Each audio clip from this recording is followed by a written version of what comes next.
Hey everybody, Doug here from 2 Plus Stuff and Games Workshop. Had some pretty heavy news for us yesterday. We talked about it, the morning of the loss of Beats of Chaos and Bone Splitters, but here's how I'm approaching this thing, and I invite you to do the same. Rather than just being mad about what's going away, I want to show you something that they put on their site today that I think captures my feelings exactly. If you look down here at the bottom, it says things are changing, but not for the sake of it. And so when I say, I'm just going to hear what they have to say. Yesterday was a really big blow for a couple army owners and just collectors and that kind of stuff. It's a bummer. But I am just gonna, my opinion and my approach is show me how this is worth it, right? Dazzle me, essentially. And so today we're going to be talking about this article in particular. I did this when 3.0 launched, and now that my life has kind of stabilized a little after Adepticon, I hope to do this for 4.0. If you like these videos, please let me know. I mainly do them for folks who are driving regularly and don't have the time or wherewithal or care to read the articles that come out regularly, but they like to listen, so I'll do that for them. So we'll go over to the site here. You see I got my chat filling up. Hey everybody. And we're not going to be on super long. We're just going to power through this article here. And the anatomy of a Warscroll. So like they said, things are changing, but not for the sake of it. All right. The anatomy of a Warscroll in the new age edition, of Warhammer Age of Sigmar. The Warscroll has been a mainstay of Warhammer Age of Sigmar since the first days of the first edition. They've evolved with each edition. They're still one of the most recognizable parts of the game. This is true. Things have changed once again for the new edition, and these changes tie into the new modularity of the rules. Everything a unit can do is now an ability, so that's their keyword they're using. And these are clearly labeled, color-coded, and symbol-coded to demonstrate exactly which phase of the game this ability is used in. Okay, so they have a picture of Nagash. Hopefully we'll see his Warscroll in a second. This system is the key that unlocks the whole game. Even basic universal actions such as moving and fighting are now shared abilities across, abilities listed in the core rulebook. So everything's an ability, including movement. It's just they don't put the redundant ones on every Warscroll. While every Warscroll has at least one ability unique to them, which helps define their battlefield role. Okay, so let's pause there. So everybody's getting a new Warscroll. They've already mentioned that. And for the record, I just want to point this out here. All of the Sequitur stuff, all the Beasts of Chaos, and all the Bone Splitters are being supported until summer of 2025. So you have a year. So everything will function, and it will come out with their own unique abilities. Okay. I do like the mandatory stance that everything should have one unique thing about them. Like, there are just some Warscrolls that you're like, okay, so he just dies real hard. Got it. Let's see. Let's go down here. What's on a Warscroll? We have Korgus Cull. You absolutely can for a whole year. Liberators. Okay, so this is our new Liberator Warscroll. We just saw the new models. Movement 5. Health 2. And health was just a change. We'll talk about here in a second. They have the changes listed below. There's no bravery. It says control. Okay, that's a 40k-ish thing, which actually I do like in that system. Let me think on that. What's interesting to me is it doesn't say Liberators with anything. So I'm curious as to how many options you'll actually have. And it looks like 8 is where they have their unique ability. Stalwart Defenders. Effect. So this is gonna... Oh, it's passive, so it happens all the time. Add 3 to this unit's control score when it's contesting an objective wholly within friendly territory. Okay, so these guys are your take and secure people. Got it. That makes perfect sense for Liberators. Okay, let's just go through the little chart here. Move characteristic, of course. Health is how much can be allocated. Control characteristic determines how well each model in this unit can contest objectives. So my understanding is that if it says control 1, each Liberator is worth 1 control point, and you just add up the score. If it works like 40k, you add up the scores collectively of what's there, and then that determines who has control of the objective. Save is the same, so a lower value is better. Unit type, Where was that at? 5. Oh, okay. It's just the name. It's not a type. The keywords it has. I like that there's still 2 standard rows of keywords for the minor and the macro. Weapons a unit is armed with. Weapons are either melee weapons used to make combat attacks or ranged weapons. Got that. Okay, that's all pretty new.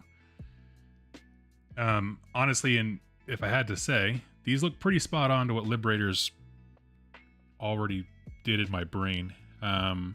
You know, I didn't ever use them as an offensive force. There's other better things to do that with. So having them uniformly be like, these guys are good at staying back and holding your objectives, that's pretty cool. Because you figure if it's add 3 to the unit's control score. I need clarification on their rules. Are they talking about... I assume it's the unit's control score. So if you had 5 guys standing on the objective, that's 5. I think the control score would be the sum total of what you have. So that would be an additional 3, so 8. Because if you just gave them 3 to this value, that would put them at 4. That would be 20. That's so insane. At least my understanding is that's how it works in 40k. Correct me if I'm wrong.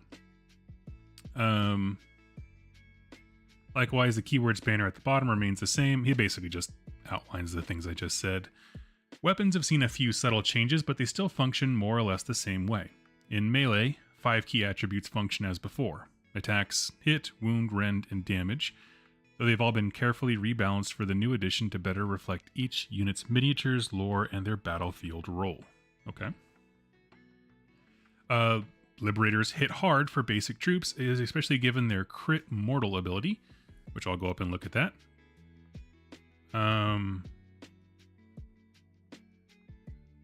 Its simple effect, an unmodified 6 counts as a critical hit, and the ability turns criticals into mortal damage. Okay. Crit mortal, is that on the weapon? Oh, it is. Okay, I don't know what I was thinking. Okay, so if you roll a 6 to hit, it becomes a mortal wound. Ronnie, I would agree with you, except it doesn't say control value, it says control score, which could be a separate thing. Because this is a value.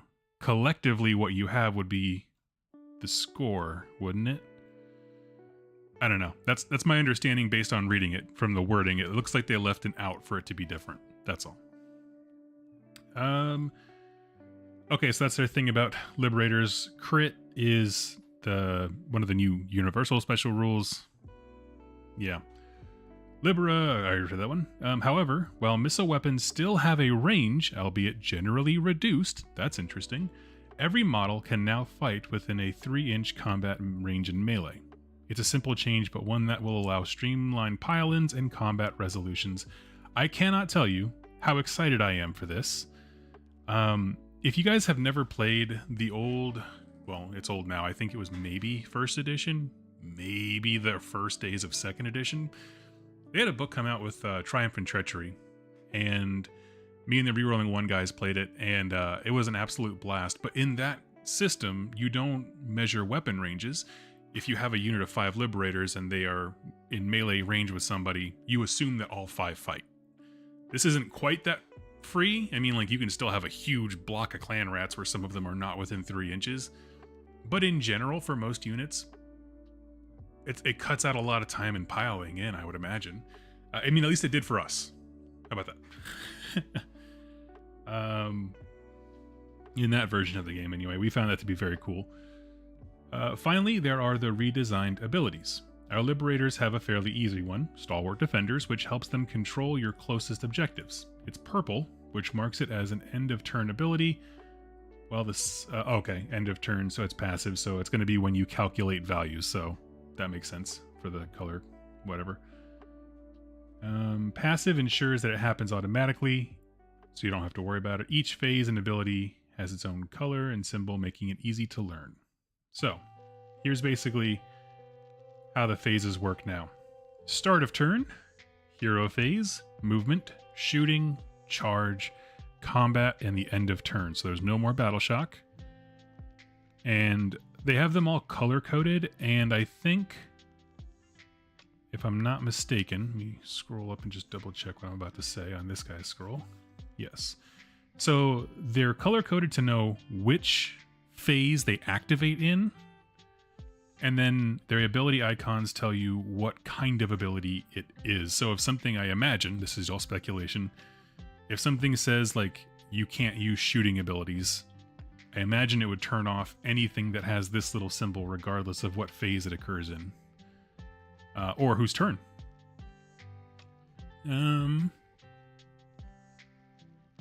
Let's see. That's my understanding, because this way it breaks it up. Initially, when I saw this and I scrolled down, I thought, oh, okay, so these are color coded, and then these would be analog symbols for people who are colorblind. And I think that's going to be generally true. But these are also very distinct types of abilities. So, interesting. But that's a fairly simple Warscroll. Oh, Mother of God. They show in the Nagash one. How does a complex one look? Say one belonging to a god. So here we have the Ossiarch Bone Reaper's Warscroll, Nagash, Supreme Lord of Undead. Okay, that was my initial thought too. Okay, so let's see.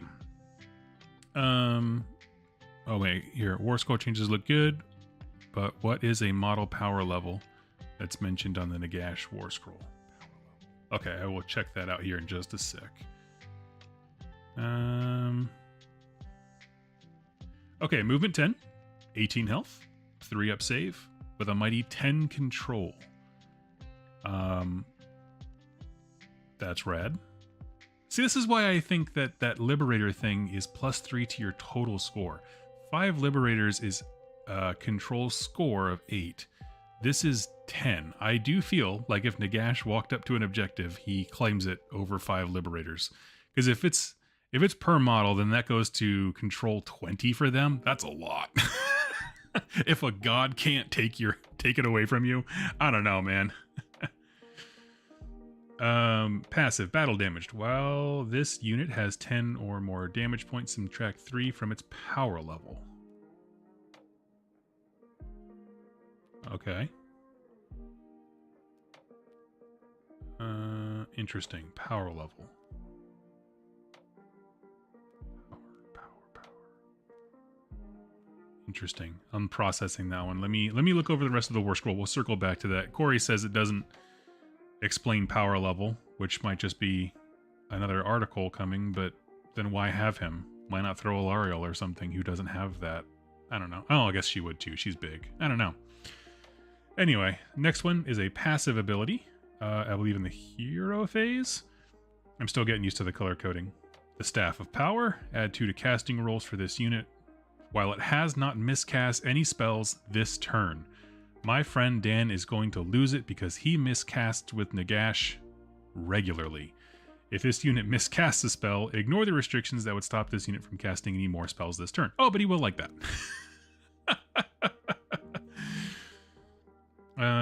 It says Wizard 9. Could that be? Oh, that would be very interesting. What if oh, that's such a good idea, Skullmunch. I like that. What if the power level has to do with his ability to cast? So he doesn't get weaker, but how many spells he can throw at you does. Okay, let's keep an eye on that, because there's no other degrading profiles. So Staff of Power. He can't feel the burn of never getting to cast spells because you miscast. However, he does lose bonuses if you do. I kind of dig that. Once per turn, army-wide, end of any turn. Okay, so it could be your turn or your opponent's turn. It's an army-wide rule. Got it. Hand of Dust. Ooh, okay, so they moved Hand of Dust to the end of the turn. Interesting. Declare, so pick a visible enemy hero or monster in combat with this unit to be the target. Interesting. So you can't just Hand of Dust a random dude. Hide a dice in one of your hands. Your opponent must pick one of your hand containers. If they pick the one hiding the dice, this ability has no effect. If they pick the empty one, the target is automatically destroyed. And that has keyword Rampage. And I don't know what's rampagey about the Hand of Dust, but that ability is pretty cool. I like that they moved it to the end of the turn. Seems like a last kind of gamble thing. Next ability here. Once per battle in your hero phase, and it is I believe that's the rally symbol. Yes, rallying ability symbol. Supreme Lord of Undead. Pick a friendly non-hero, non-unique death unit that has been destroyed to be the target. Set up a replacement identical one. So you get a once per game, bring back a dead unit. That's what the God of Death does. I wonder... I'm going to pause there. I'm actually not opposed to that as a replacement for like bringing dudes back piecemeal, because I think the current zombie train is miserable to fight against. I don't know. Like, but I guess my thought is when I read that, right? Nagash can bring back an entire unit once per game, wholly within 12 of this unit, more than 9 inches of an enemy. What I'm curious about is how that is going to rank going forward with the regular vampire's ability to restore models to a unit. Like, is it that they can only throw a skeleton or two back, and Nagash is special because he can res a whole unit? Or is it something like, basically, like, what's the power level at? You know? That's kind of what I'm asking. I'm curious how off the hook vampires are going to be. But to be honest, I like this more than the picking the different units and you have to add piecemeal here and there. Last ability here. In your hero phase. Invocation of Nagash. This unit can cast this spell more than once per phase. Nice. Pick a visible unit wholly within 18 inches of this unit that has not been picked to be the target of this spell this turn to be the target, and then make a casting roll of 2d6. Interesting that it specifies the casting roll. I think somebody may have pointed that out. Maybe I missed the comment. Hand of Dust is now his monstrous rampage. I don't think we're Dr. Clownicus. I don't think we're back to goofy rules. He's had that mini game for a while. Okay, so you're going to shoot a unit. You can't shoot the same one twice per turn, but there you are. I assume this value up here is the casting value, so 2d6, you need a 7. If the target is an enemy unit, inflict d3 mortal wounds on it. If the target is a friendly death unit, pick one of the following effects. Return a number of slain models to the target unit with a combined health characteristic of up to 3. There's the putting guys piecemeal back. The target has a ward of 5 up until the start of your next turn. Now, I need to think about this. So there's a lot of things we don't know. We haven't had clarification on what power level means, although I do like the idea of his wizard level being the thing that's affected. I like that he's starting this edition with a ward save. There we go. His weapon profiles look baller. I mean, he is supposed to be a wizard. He's not supposed to be a combat god. So I'm into those things. But his Invocation of Nagash, I like it because it's one spell that acts as both an attack and a buff. And I just feel like they were rolled in together, and I like that quite a bit. Now, you will want to have some tokens to mark who has the ward, but that's a cool idea. I dig it. Let's see. He has the keywords War Master, Unique Hero, Wizard 9, Fly, Ward 5. Yeah, the only thing that's a mystery to me is power level. But it looks like, in general, they're getting away with degrading profiles. So, there's a little bit more to the article here. I'll read at the end. Maybe they'll answer some questions. Even though it belongs to the literal God of Death, Nagash's Warscroll, like everyone else, fits on one side of a card. Nice. He has several decisive abilities, which affect the game in 3 separate phases. The Staff of Power is a passive buff, which greatly improves his spellcasting powers during the hero phase. Chatted about that.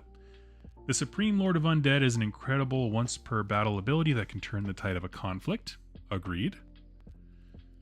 And let's see. His signature spell, Invocation of Nagash, a flexible conjuration that can restore models, shield you from incoming damage, or deal damage to an opponent.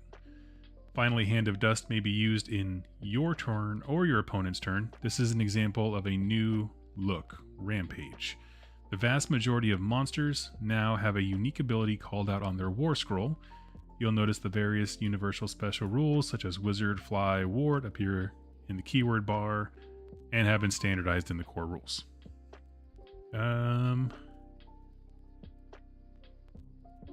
As you'd imagine, there's a huge scope of war scrolls for which sit between humble soldiers and literal gods, but they all fit into the same space and function the exact same. We'll have more on the Warhammer Age of Sigmar next week. So this is it for the week. This is what we get to look at. Looking at the Nagash one. So immediate questions. They didn't say for sure. I'm assuming that this passive with the skull here, battle damaged, is their new version of degrading profile. Just once you hit a certain threshold, you just get flat worse. You're not keeping track of how much worse at things you are, which I think in general is a pretty good. That's fair. I mean, if you're going to have any form of battle damage where people degrade over the course of a game and you have to limp to the finish line, like if that's a thing that you want to articulate in your game, because not all of them do, I like that more than the I don't know, Excel doc that's at the top of all the monsters. Looked at the rules. I do feel like these would speed up the game. I'm curious. I'm very curious. I want them to talk about the shooting phase. That's the next one that I'm very curious about, because the melee thing highly intrigues me with the 3-inch range. They confirmed that again in this when talking about the Liberators. And so I'm just very excited to see how does combat interact with shooting, because that's always been the struggle, the tug of war.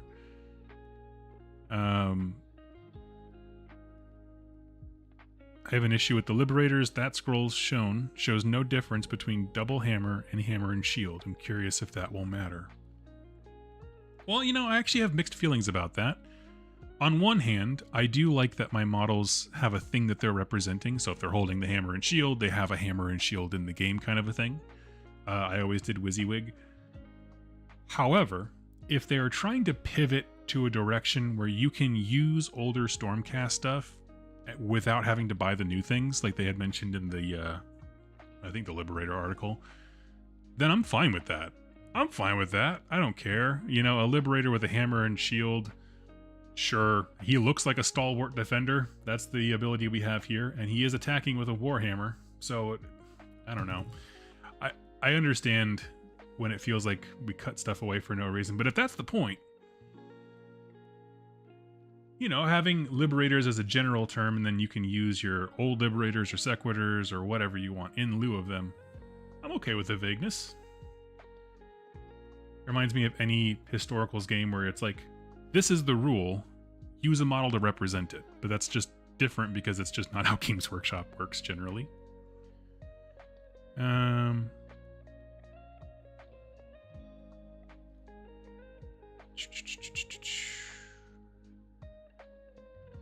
though it belongs to a literal, I'm looking over here for other things. Yeah, the real one I'm missing is power level, which I like the idea of that being connected to wizard. That's an intriguing one. I like that he's keyworded all to hell with the Ossiarch Bone Reapers. Like, that's like his jam. I mean, he appears in every book, but you know what I mean. Let's see. I think that's it for me today. But the idea that, okay, so things we actually learned. We learned, I mean, their turn structure, ability icons, I think they already showed some of those things. The fact that every war scroll is going to fit on a single page, there doesn't seem to be progressive damage to track for your heroes. It's just a binary, are you injured or not? And in general, I do find the color-coded stuff to be very straightforward. I'm just kind of staring at it. I'm like, okay, so in the hero phase, I look down at this paper. I know I have 3 things that stand out to me. End of turn, one of them stands out to me. I don't know. Rules are fleeting, miniatures are forever or something. Apparently minis aren't forever. See, that's where you're wrong, Hades, Death God. No one's coming to take your minis. Just go play one-page rules. I'm going to be talking about them more here on the channel because enough people in my stream yesterday said yes. So no one's taking your models. Yesterday's new stings, but now my 13-year-old collection of Beastmen are going to look awesome in display. There you go. Is this new AOS? Yes, this is their article for the end of the week. Talking about the new rules and that kind of stuff. So questions that I have, how does control work? Because this modifies control score. And I want to know if this is considered control score or a control value or stat or whatever other word they're using. Are these two the same? Because like I said, this would give a 5-man Liberator unit a control value of 20, which is more than a God of Death. So I feel like the 8 makes more sense. It's one each, that's 5 control score, plus the 3 from this ability makes it 8. I don't know. Anyway, I'm going to go ahead and hop off here, but I would love to hear your thoughts in the comments down below. Also, if you like these videos where I just literally read the article and talk about differences and my opinions on them as I go through them in real time, please let me know in the comments down below, and I will talk to you there. And I don't know, we'll pick probably this series back up next week. I know that they don't really release much over the weekends, but we'll keep it going. And if you want to hang out and chat more about it, you can hop over to the 2 Plus Stuff Discord in the description down below. Thank you all